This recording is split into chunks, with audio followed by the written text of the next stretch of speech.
Hello, hello, hello once again.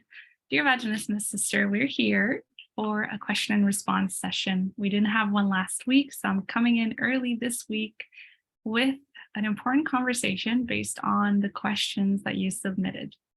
So as always, you're welcome to join me right here on Zoom. That would mean we can interact just like this, and otherwise follow along in our Facebook community, our Vaginismus Sisters private Facebook group, where this is being live streamed and you're welcome to interact with me live. So I'm going to be popping back and seeing if there are any comments that come up to address or additional questions. All right, for us in sharing vulnerably, bravely, raw way, where we're at, how we're feeling, what feels true for us, to celebrate each other in our wins and our milestones on this journey of sexual liberation. And that really is what it is. It is a liberation journey of everything that is not to you, all of the layers that we've picked up, the conditionings, the reason for which our body and our nervous system don't feel completely safe in a sexual experience. The process of any liberation is for us to be shedding those layers of the onion to really reveal and come back to the safety of our core essence, just like we were born in the world as babies who felt totally at ease. Maybe there's an exception there because in the first 9 months of growing inside of our mother's belly, we may have already actually picked up some big T or small t trauma that would be active for us even on day one in the world. But for the most part, it really was all the things that happened in our lives, that happened to us, the impacts of those events that led to these layers being put on, these layers of protection, and for the vaginismus body response to actually have started to activate as a result. So I wanted to say that because the journey is really not about us arriving at like a new place, a new way of being or existing. It is a journey of coming back to what is actually natural and what is in alignment with our true essence already. Okay. As you know, and if you have followed along in our community, been part of these conversations before, the approach to overcoming vaginismus in the way that I see it, in the way that I experienced it, is very much a holistic one. So this is not the place where you'll hear me tell you to just use the dilator and shove it in and wait for those muscles to stretch and graduate in sizes, and then you'll magically be ready for PIV sex. No, and fortunately or unfortunately, there's a lot more to that. And the reason why I say that it's also a bit of a fortunate thing is because this process of our sexual liberation brings us so much goodness. It connects us back to our authentic selves. It invites a sense of awe about the world and about our bodies. It invites us into a pleasure-driven and desire-led lifestyle rather than an obligation and responsibility kind of heavy existence. And there is a lot that we've got to let go of in terms of our societal, familial, cultural, and religious conditioning in order to come back to that place of true freedom in our bodies, in our minds, and in our souls. So we go deep here. We really do. Now, I've got a question to respond to today. And remember, these are question and response sessions because nobody has all the answers. I don't claim to have all the answers. And even no one response is going to be applicable to every single human being out there. The entire way that I lead my clients through overcoming vaginismus and that I demonstrate here in our amazing community is that the most important thing for us to do is to actually go inward and allow ourselves to trust our intuition and in our gut, to trust our gut in knowing which responses to actually take on as our truth, because nobody knows your truth better than you. And even in any supportive mentorship, kind of like I had created 4-month containers that were sexually liberated programs, group or one-on-one. At the end of that journey, the idea is you've got everything you need, and you also now have this beautiful, deep trust within yourself where there's no codependency on a coach or a medical professional or a pelvic floor physical therapist. You can choose to be supported by them, but you do not need their help for the rest of your life in order to feel sexually liberated, because you already have all the tools, resources, and knowing within your own self as to the kind of path that is actually for you and the kind of steps that feel aligned to your soul and your body. All right. So I hope that with every time that we converse on here, you're getting more and more of a glimpse into that inner power that you have in being the creator of how this journey plays out for you. I guess the bitter truth is that nobody will save you. It is all in your hands. And the empowering truth from that is that nobody else has control over how this goes other than you. And you've got this. You are absolutely capable, beyond capable. If I could do it, you could do it too. If she could do it, you could do it too. And there is a lot of power in that. Okay. So our question from A: how can I realize what traumas I've got if my subconscious mind hides them from my conscious mind? What do you think? How do I realize what traumas I've got if my subconscious mind, quote unquote, hides them from my conscious mind? Now, there is so much to this question, and this is a beautiful question, a really beautiful question that opens up the conversation to a whole slew of different layers.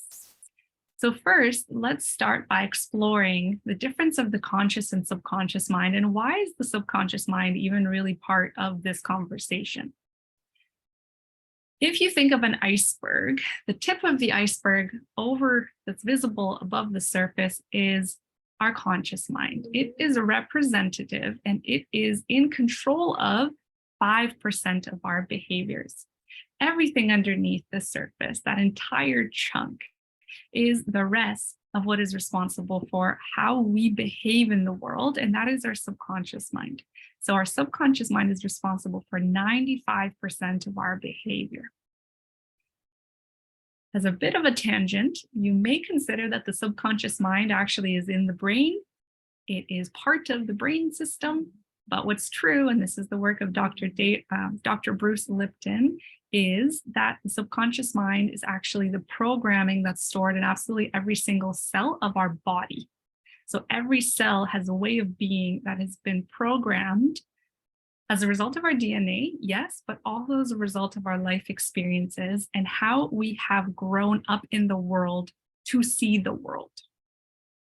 So keep that in mind. The subconscious programming and the subconscious mind is the work of the body. And that really gives us an insight into why it is so important to actually work with the wisdom of the body to reprogram the subconscious stored in the body to be in alignment with the behavior that we actually desire. And that's why somatic body-based practices are a lot more important than the analytical practices that the conscious mind is kind of representative of. Having said that, this is why we could go to talk therapy for many years, 30, 40 years, and not make as much progress as we can if we really take the subconscious programming approach, the somatic-based therapies, movement practices, the deep layers of somatic work in our lives. I have seen changes somatically happen like this incredibly quickly, and I have seen people try to analyze themselves out of their challenges and problems for many, many years without as much fruits of their labor as they can experience if they really involve the body and the subconscious. Okay, so that's one explanation of the differences between the conscious and the subconscious. And explaining the importance of the subconscious programming. And here's another way to look at it. Up until we're about 10 or 11 years old, we are taking in a lot of information about the world based on how we see it, we hear it, our touch, right? All of the five senses, and what we truly live out as life experiences. So that means if we at 7 years old overheard our parents fighting about money, for example, or our mom said, "Oh, look at that rich prick, our neighbor. He's so rich. He thinks he's all that."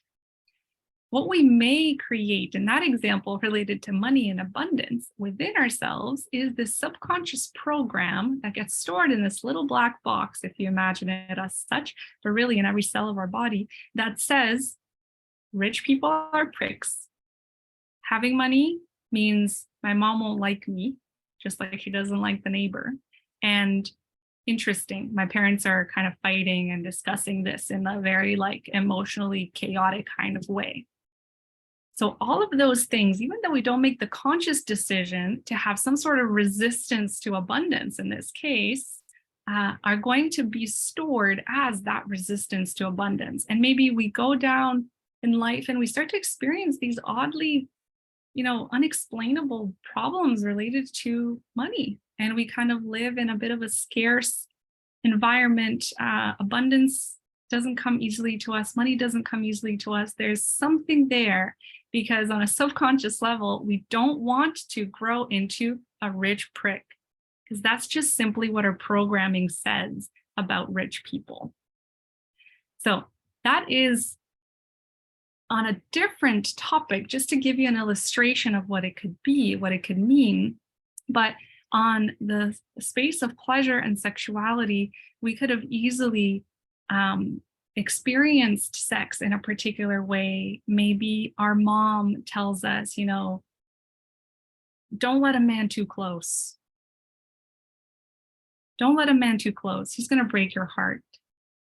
That gets recorded in a little black box. And even though she didn't really mean don't let a man too close inside of you, don't let a man too close sexually, but her own traumas, her own woundings get distributed to us and our subconscious makeup in the way of, oh, my mom said not to let a man too close. And we create meaning related to that. So then, voila, vaginismus body response. Subconsciously, we are not letting a man too close, or whatever gender your partner of interest is, right? And we have no idea why, but all of a sudden we're experiencing this protective response because of the subconscious programming that we kind of unconsciously received when we were 6 or 7 years old. At the age of 10 or 11, that little black box that had been on record mode this whole time, picking up information about the world, it now goes into play mode.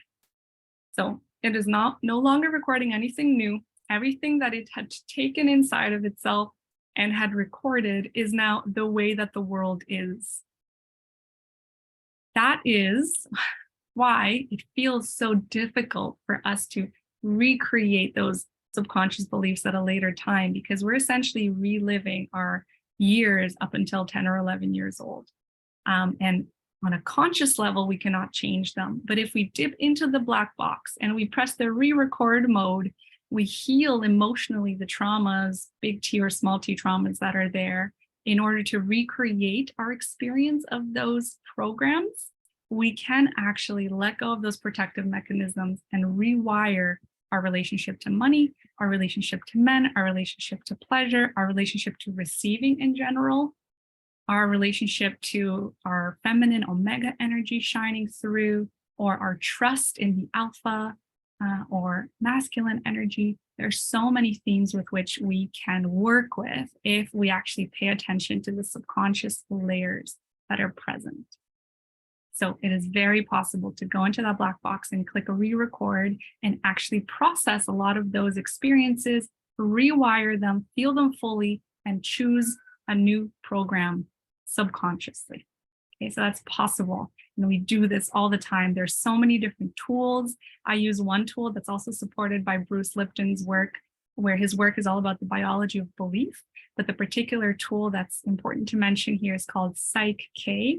And as a facilitator of Psych-K, I've learned a lot of the principles behind how subconscious programming works. And I bring that into my work one-on-one with you as well. So that's something to be really excited about, because it can solve this seemingly dead end of, what do I do when I know that I can't really change this on a conscious level because it hasn't been working when I've tried, but how do we actually go deeper and dive into the realm of the subconscious?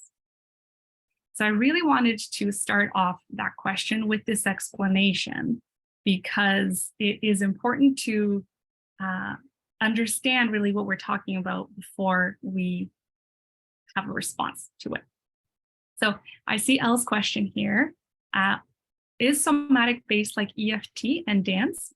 Yes. So EFT tapping is one tool that is more somatic based, and it really works on the principle of allowing those energies, emotional energies, to actually come to the surface and to be felt and to be experienced fully. That is how we close the cycle on any sort of emotional trauma. We've got to be with the emotion, because the only way to heal is to feel. So EFT is one example of that. Dance is another beautiful example of that, where we're really moving the stuck emotions, stuck energies, and especially if we're speaking about intuitive dance, where you are feeling within yourself and moving according to what you're feeling, and maybe the music is playing, right? Sure. But you're actually trusting your own intuitive movement, rather than if you're going to a dance class and you're being taught the steps, and now you have to be in your head to think about the steps and to perform in this performative kind of way of dance. So it's a very important distinction there. In some of my work with teaching about safety and touch, we also make the parallel between a performative dance routine versus an intuitive dance practice, kind of being like touching for your purpose of expression versus touching for the purpose of strategy, which is more performative. And there's a beautiful somatic difference in that experience when you're touching for expression, you're dancing for expression, versus you're touching for strategy and trying to make someone feel a particular way, kind of like you are dancing for the purpose of performing and getting the steps right. And you also ask, when we learn these subconscious beliefs, does this happen as we're growing up, or can it still happen as an adult? Beautiful question. So this black box is on record mode until, let's say, age 10 or 11, and it can also store additional programs when we're in our adult life, when we experience something intense that can register to the body and to the nervous system as traumatic. So those traumatic pieces can be re-recorded kind of like unintentionally on top of the programs that already exist. And intentionally, if you're actually working with the subconscious and you're going down into those deeper layers, you can overwrite those programs too. But technically, your little black box is already off of its recording mode, and it just keeps replaying the way the world is. Okay? Let me know if you have any follow-up questions on that. So as the next piece of the puzzle to explain here, again, before I fully respond to the question, is what is trauma? What is trauma? Why do we throw around this word trauma like it's no big deal? Like, isn't it supposed to be some pretty intense thing that happens in our lives that, like, we know, oh my God, this was the traumatic moment. This is why I'm experiencing vaginismus. Not exactly. So trauma has nothing to do with what happened to us. Trauma is the result of an event, an experience, a circumstance on our bodies.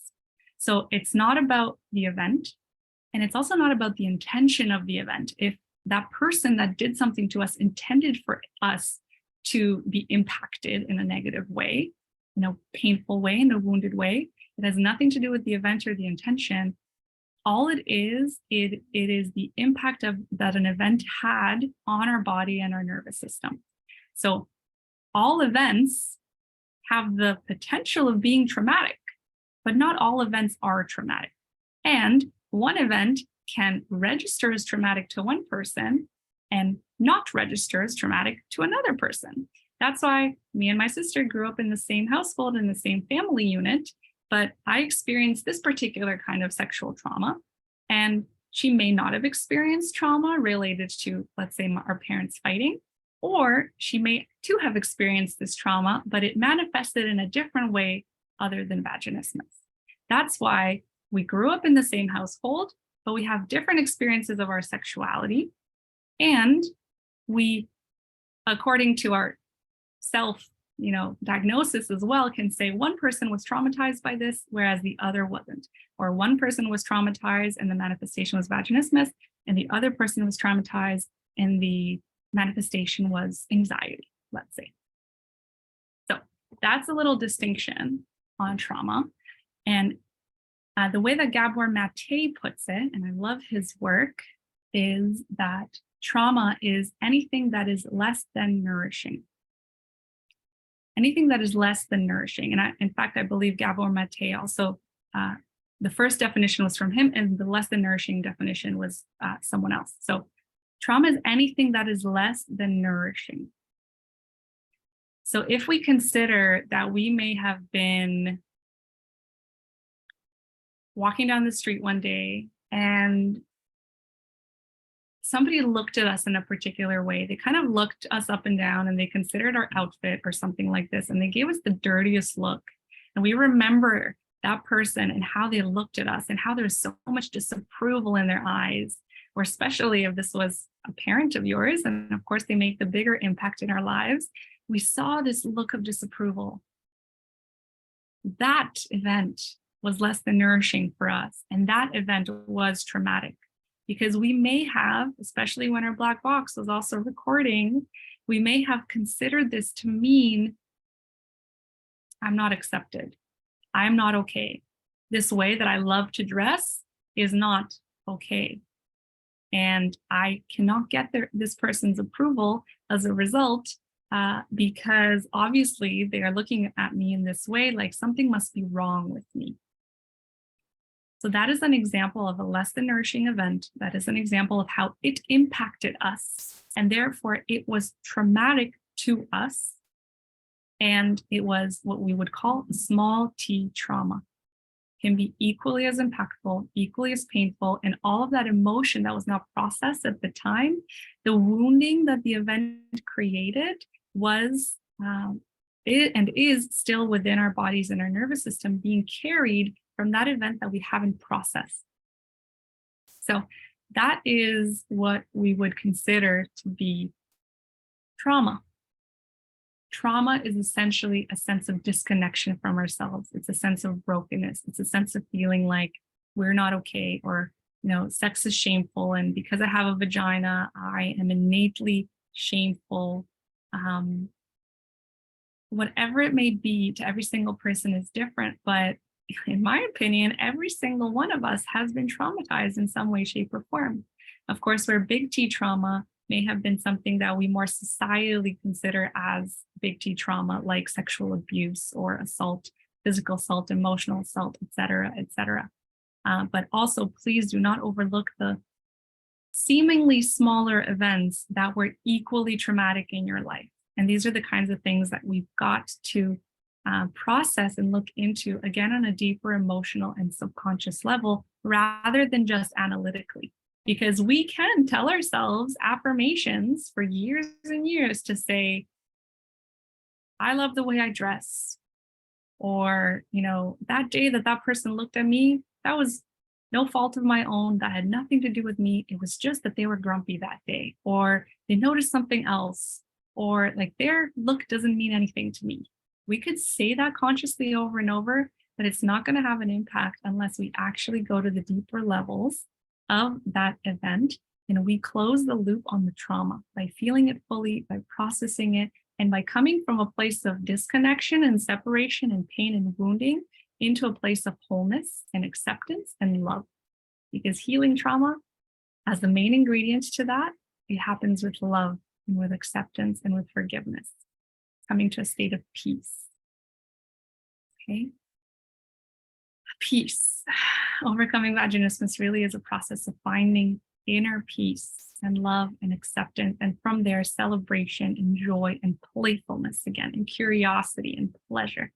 But it starts with the pain of the past, processing that pain of the past, and coming to a place of peace. So here's something else I want to mention, also from Gabor Mate's work, that's really important to remember, is that our main primary need in life is our need for attachment. This is our need for feeling accepted, feeling loved, feeling understood. And when we were younger, this mainly comes from our parents, right? The second need that is incredibly important, and it's a primary need, but sits just below the need for attachment, is our need for authenticity. This is our need for fully expressing our authentic selves, knowing who we are and being able to be fully embodied in who we are, behaving according to our authentic desires, our authentic expression, our authentic way of dress, our authentic way of wanting to create our relationships or our careers, whatever actually feels right to us.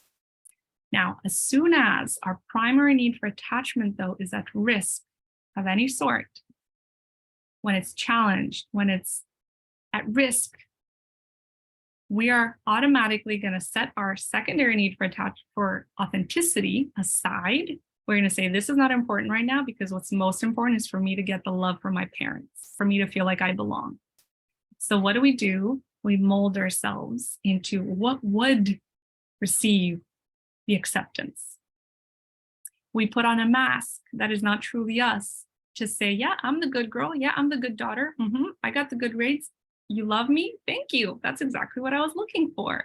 That's what I was aiming for. This is really our survival when we're young, is to have the acceptance, the love from our parents. So of course, we set the need for authenticity aside, and we unfortunately lose ourselves in the process. This too, the process of having lost ourselves in some way, shape, or form, is trauma, because it's disconnection from self. It's the gap between who we truly are and who we are being in the world so that we can be accepted. So if we were to kind of explain this entire process of healing with this concept in mind, the process of healing is being able to bring our need for authenticity and fill both our need for attachment and need for authenticity by largely self-sourcing for the top one. That we don't need our mother's approval, but we need our own sense of peace and approval that we can dress this way and go out in public, because this is what we love. This is what we desire. Even though my mom doesn't approve of it, that's okay. I approve of it myself. I love her and I love myself, and we can find a common ground. Or, in much more difficult, strained parental relationships, that can be a little bit harder to do. But what's most important is that you feel at home within yourself and you express yourself the way that you feel is right to you. So our process of overcoming vaginismus does too involve coming back to a place of authenticity, of knowing what our desires are, of honoring our desires, and of creating a life by design that is our design, rather than following in the footsteps of our older sister, for example, like I did for many years, or trying to shape and mold ourselves according to our father's expectations of us. Again, I'm a culprit of that. And kind of having someone else live vicariously through us, rather than us living our own life the way that we designed it. So again, trauma and overcoming trauma is coming back to a place of balance where our need for authenticity too is met. And when that happens, we have so much more relaxation in our bodies. We have so much more sense of peace and openness and surrender and just unconditional love, rather than the love that has come conditionally at the expense of us losing ourselves. So that is also critical to speak about when we talk about healing from trauma and what trauma really is. And now that we've got that foundation, I'm going to reread this question. How can I realize what traumas I've got if my subconscious mind hides them from my conscious mind? So I imagine that you would already see that we all have some sort of traumas, And even through this conversation, and specifically the conversation on authenticity versus attachment, you may discover for yourself some of the specific examples of how you may have lost yourself, how you may have molded yourself and lost out on the authenticity for the purpose of people pleasing. So with this concept, we already start to dig deeper and realizing what traumas we've got, because this is a process of self-discovery. And that's kind of what my answer really is to this question. How can I realize what traumas I've got? Well, it's a process of self-discovery and exploration and getting curious about where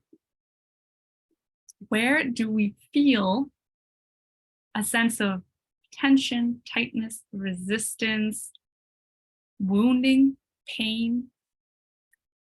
So as an umbrella answer, it's a process of self-discovery and self-awareness. But what does it really look like? We've got to look at where the pain is. We've got to notice where the pain is. Every single sort of trauma that we do have that's stored on a subconscious level, it does actually manifest somehow. It manifests mentally, emotionally, and physically. So we've got to start to, almost with a magnifying glass, become detectives of where is this trauma manifesting in my life. It typically can look like not being able to relax around someone, not being able to like fully breathe deeply and be at ease around someone. If you notice in yourself that when you're around your father figure, for example, you kind of are like feeling like you're walking on eggshells a little bit. You're not really letting yourself be fully expressed in whatever that means to you. You're kind of like tippy-toeing, or you're trying to make sure you're pleasing this person. This is evidence that we are stuck in a trauma loop around this relationship. This is evidence that here you don't feel safe to fully be yourself. This is evidence that there's some sort of subconscious fear at play that is not allowing you to rest fully and completely, simply in your beingness. There may be another relationship where you notice that the love that you receive is just so dependent on your doing, that you keep being stuck in this loop of like performing for this person or doing them favors, or you're only going to be accepted by them if X, Y, or Z. And that is also a little red flag to say, hey, look at me. There's pain here. There's a part of you here that is trying to perform. There's a part of you here, again, that doesn't feel at ease because you're trying to mold yourself into getting this person's love. So that's another little red flag of, look at me, there's trauma here. If we feel anxiety, that is also evidence of a red flag. There's trauma there. Perfectionism tendencies are all, again, a manifestation of small t or big T trauma. OCD tendencies, not feeling safe in your body, feeling very judgmental and hateful of certain parts of yourself. I have done this, and I've shared in video guidance out of my online courses exactly what this looks like and what are some practices that we can engage in to process that small t trauma, and to, again, come back to a place of wholeness, which healing really is. So how can we realize what kind of traumas we have is by starting to get curious about which parts of our lives don't really feel easeful. Where are we judging ourselves? Where do we feel like we cannot let love in? Where do we feel like we can't really let love in? And oftentimes too, if we're judging someone else for something, that's probably because we're judging ourselves for the very same thing. So sometimes in order to realize what place is asking for more wholeness within us, we've got to also get curious about where we're judging other people for a particular way of being or doing or behaving. For example, if you see someone being really expressed in their erotic, like seductive energy online, and they're dancing on Instagram, or they're being really flirtatious in your friends group, and you're kind of feeling like, oh man, she's being too much right now. Like, who does she think she is? There's a sense of judgment out there, which is, again, a little red flag that says, there's something in here that doesn't feel at ease. It doesn't feel completely whole and celebratory of this choice of expression. And maybe we don't feel comfortable with that. So we can look inside of us and say, at what part of my life did I start to shut down this dark, like erotic seduction energy? Why did I do that? And of course, we come to a place of knowing that it became safe for us to shut down this part of ourselves. It was a survival strategy after all, or it would have been judged by someone else.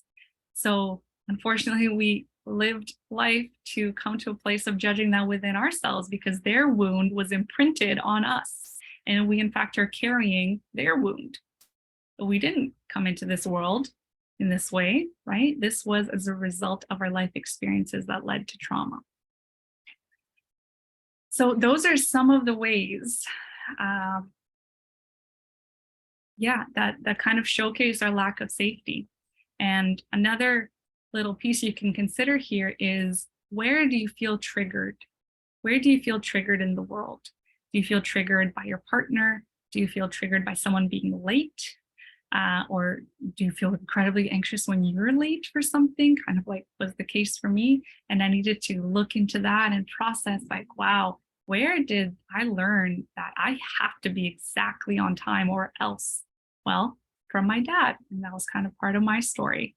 And so we've got to come to, again, a place of resolving those triggers and coming to a sense of peace and love and acceptance, that sometimes we're not going to arrive on time. And it's okay for us to simply communicate that and take responsibility for it, instead of feeling like I did the worst thing in the world. This person's going to be so mad at me, and feeling that constriction in our system. So triggers can look like this too. And triggers often involves that physical manifestation, physical sensation of tightness, of bracing, of discomfort. So all of those are arrows. Look here. And a guide, a mentor can very much help you understand these, but also move through the somatic practices to release these programs from your body, your system, your nervous system, your mind, each cell of your body, really. So yeah, that was a lot. Now, as a final note to this, there is something incredibly wise about how we can communicate through the body with our subconscious. And this is a practice of muscle testing. Now, you're welcome to Google muscle testing, watch some videos about it. You may have your mind blown as a result of this. And here are a few words I'll say about it. Through muscle testing, where we're literally asking a question of our body in order to see whether there's an affirmative or a negative response, according to how our body reacts. So that might look like having an arm up and seeing whether your arm holds strong, or if you literally cannot hold your arm up and it falls because the body knows it's giving you the answer of no, right? Rather than yes. This may sound confusing right now, but in videos, and if we end up working together one day, you can experience this in your own system. Your body knows the truth of your subconscious. When you establish communication with it and you learn to do muscle testing on your own body, which can look literally as pressing on a finger rather than your own arm, you can develop the communication with yourself to understand what is recorded in your programming as truth and what is recorded in your programming as no, I don't agree with this statement. So if I can test my body first to establish communication to say, my name is Katrin, that's going to give me an affirmative answer. And if I say, my name is Bob, my body's literally going to react in a way that says, no, it's not. I don't believe your name is Bob. Like, this is silly. What do you mean? Your name is Katrin. So I tested strong on Katrin and I'm tested weak on Bob. Same thing happens when we say yes, yes, yes in our mind versus no, no, no, or think of something that we dislike versus something that we like. So it's this piece that I don't talk about a lot. So it's actually a little bit hard for me to express it to you, considering we're not one-on-one here about to actually see how this happens in your system. But having this realization can lead you to asking your body very important questions, like was the case for me with the facilitator that I was working with specifically for this muscle testing and for the subconscious programming that we were doing before I got trained in the very same thing. I asked my own body after I got a sense of certainty of like, oh yeah, it's telling me the truth, because every time I ask it something that I know the answer to, it's giving me the accurate answer. And on a subconscious level, I said something like, I'm a sexy, confident woman. And I tested if my body believed that. Guess what? It didn't. Consciously, I wanted to say that, yeah, of course I'm a sexy, confident woman. But on a subconscious level, as communicated through the body with this process of muscle testing, my body said, I don't agree. And this opens the door to saying, there's something to work with there. It may have been the sexy part. It may have been the confident part. Hell, it may have been the woman part. And we can zero into these pieces as well. But there's something about I'm a sexy, confident woman that I want to believe, but my subconscious actually doesn't. And my body is telling me that, it's showing me that. So to answer your question, aside from all the beautiful things you could do with self-awareness and self-discovery and looking at the triggers and allowing yourself to really be honest with where you're seeing constriction, where you're feeling those sensations, you too can add this muscle testing to your toolbox, and you can self-train yourself to do it as well in order to start testing yourself of what does your subconscious agree with and what it doesn't agree with. And I have supported people through this journey with also saying, I love PIV sex. Consciously we want to, but our subconscious doesn't agree. Our muscle testing shows us that there is resistance there. There's subconscious stress about saying this statement as though it's true, because on a subconscious level, it's not. That it again opens the door to being able to pause there and say, okay, this is relevant for me. And when we rewire the subconscious, and when at the end of the processing practice, the emotional healing journey there, we again say, I'm a sexy, confident woman, and we have our body test strong, and we see that, holy shit, my body believes it now, and I believe it now, and it actually feels so different, even as I say that statement, then we know that progress has been made. This isn't the only way we know progress has been made, right? When there's a lack of trigger now, when you feel at peace around your father, you don't feel like you're walking on eggshells, or when your partner's penis is approaching your vaginal opening and your legs are no longer closing, when you feel like you can relax your pelvic floor muscles, all of those things are evidence that we have resolved a lot of the trauma, that particular wounding. But also muscle testing can serve as this piece to give you just another layer of certainty. And I think that it's a really empowering thing to know that the wisdom of the body can actually be communicated in this way. And we don't need anybody outside of ourselves. We can train ourselves to get those answers.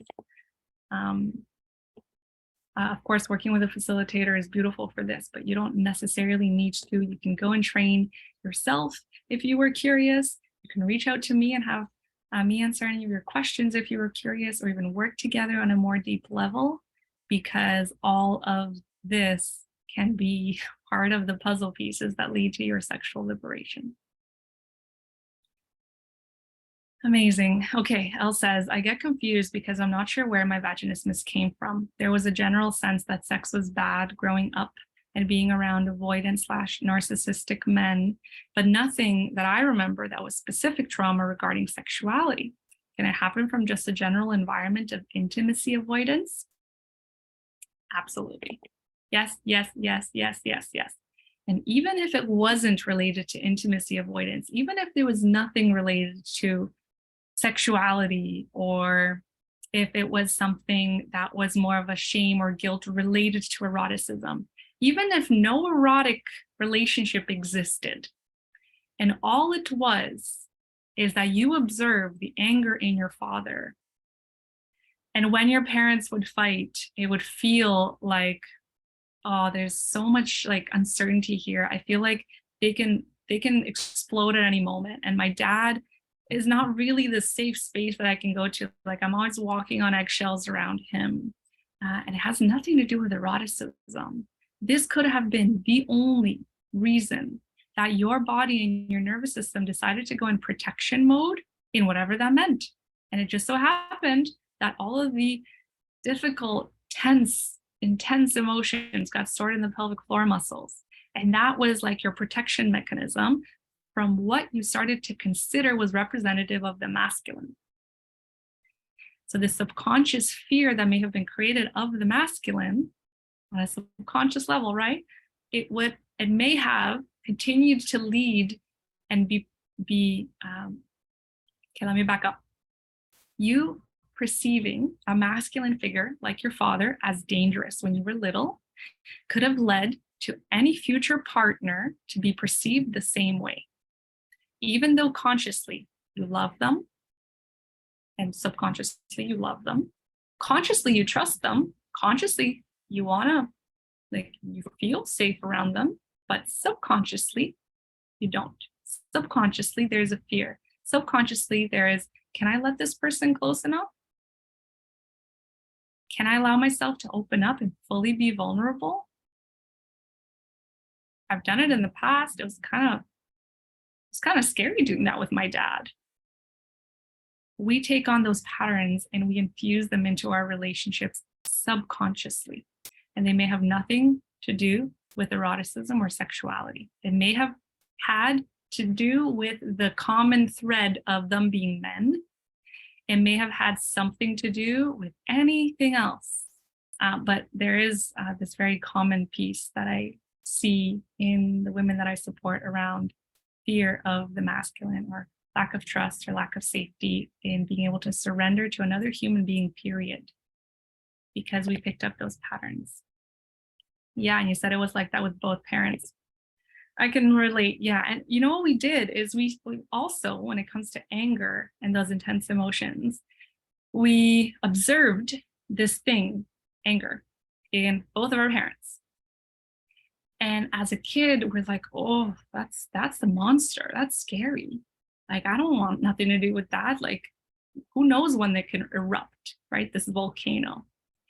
And what we eventually did is we started to discover that the very same intense emotion of anger actually exists here too.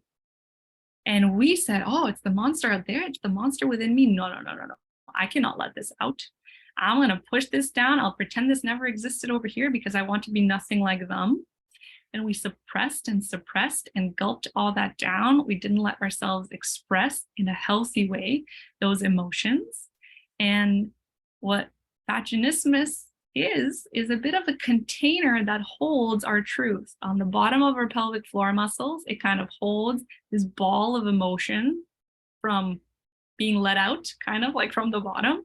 And up here in the throat, we have a closed throat that kind of serves as the top container for what we're holding so that it doesn't burst out of us. And that is another way that we've created constriction in our physical vessel of our body that's really holding our emotional buildup of energy. So in overcoming vaginismus, we've got to look at healthy emotional expression. It's one of the main pillars of us finding more spaciousness and openness, and like, oh, okay, I have made friends with the wild woman within. I have made friends with the shadow aspects of me. I could see that they serve me. I can see that they're not scary. They're beautiful parts of me. Anger serves me. It shows me what I don't stand for.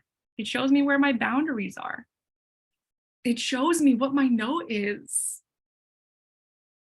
There's so much purpose there. That's kind of the journey, right? And once we start to peel those layers off, once we start to like, oh, okay, I'm releasing all this anger. This was not mine to hold. Or I've been taking care of my mom and her emotional okayness my whole life. No, this is not mine to hold. I'm not going to store that within me anymore. That is hers. I can support her, but also shield myself from her energy. I can support her, but no, not too much, right? This is your lesson. This is not my lesson. And I'm not here to solve the relational challenges of other people. I can support them, but I'm not going to take those on and carry those in my own life. So emotional expression, the emotional healing journey is huge here. And that's why I wanted to bring this anger piece up. And you say, I've never expressed anger myself until a few years ago, and I have a lot of it trapped in me still. So this is making a ton of sense to me. Yeah, I can very much relate. I needed to make friends with my anger.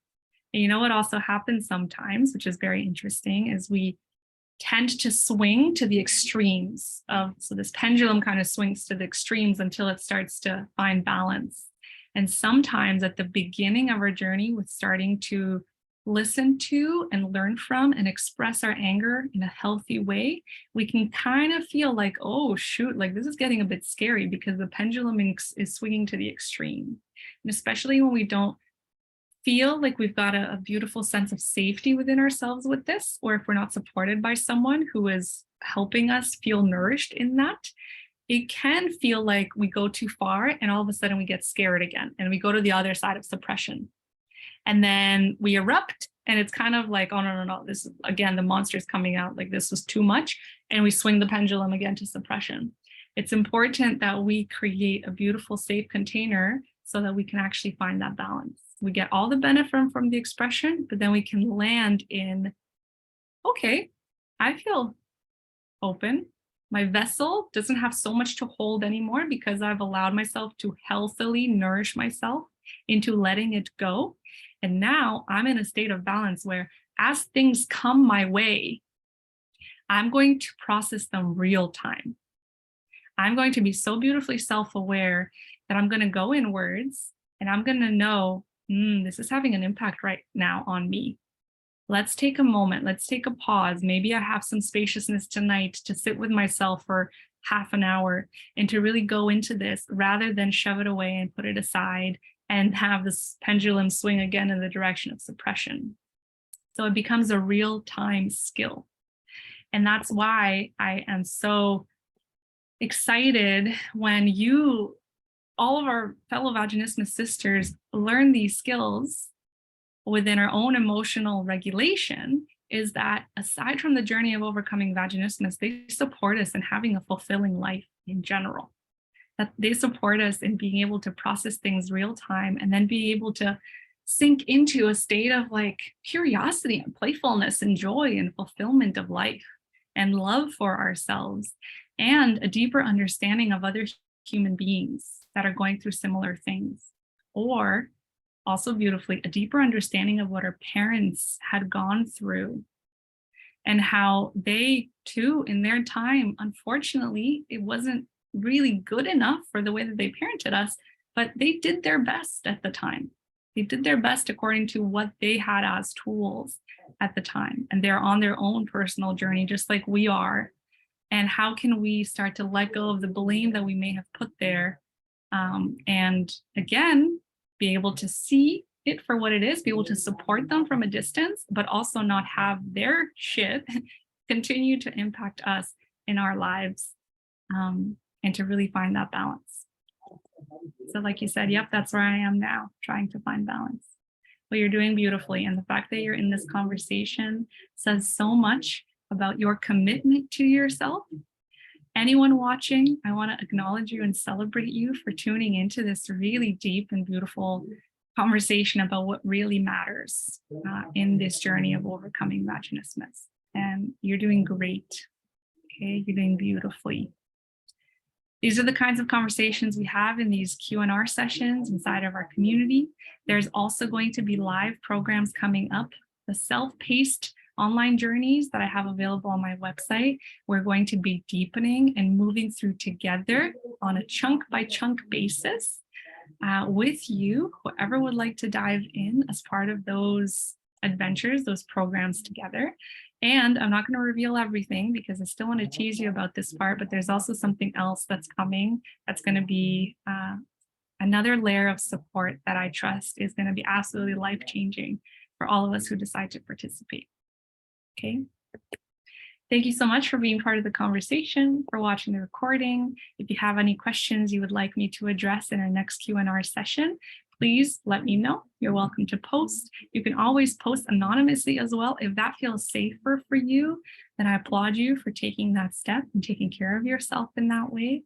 And I invite us to create connections out of vulnerability and rawness and realness, whatever that may look like to you. I just invite you to play at that edge of your comfort zone where growth truly happens. I don't believe growth happens when we launch ourselves outside of our comfort zone.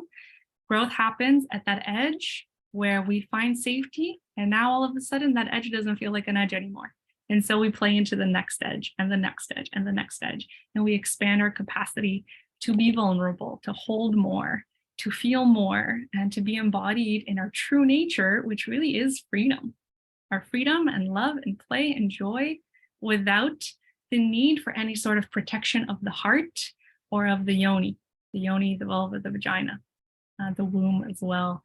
Protection layers typically lay here for us at the heart and at the yoni. As vulva owners, we've got both. And we've got to also open the heart in order to open the yoni. We can talk about that for a long time as well. So have a wonderful rest of your day, and I'll see you next time.